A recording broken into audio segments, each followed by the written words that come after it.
ये डेल का हमारे पास एक लैपटॉप आया हुआ है, इसमें साउंड का प्रॉब्लम था। हम लोग ये साउंड आईसी जो है रिप्लेस किए हैं। और ये देख पा रहे होंगे,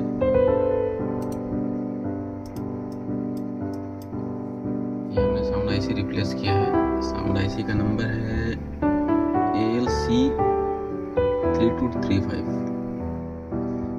और इसमें आईसी तो जला ही जला है, बट बहुत सारे रजिस्टर और इसका डायोड भी साथ में जल चुके थे, क्योंकि हमने इसको प्रॉपर आपको दिखा रहे थे किस टाइप से मैंने इसको फिक्स किया। ये देख पा रहे होंगे आप, ये देख रहे हैं, ये तीनों डायोड भी शॉर्ट थे, उसके बाद ये इसकी जैक भी चेंज करनी पड़ी और इसके सपोर्टिंग में जितने रजिस्टर थे वो भी शॉर्ट थे। ये अब प्रॉपर जो है हम लोग इसको रेडी कर चुके हैं, इसको चेक करते हैं।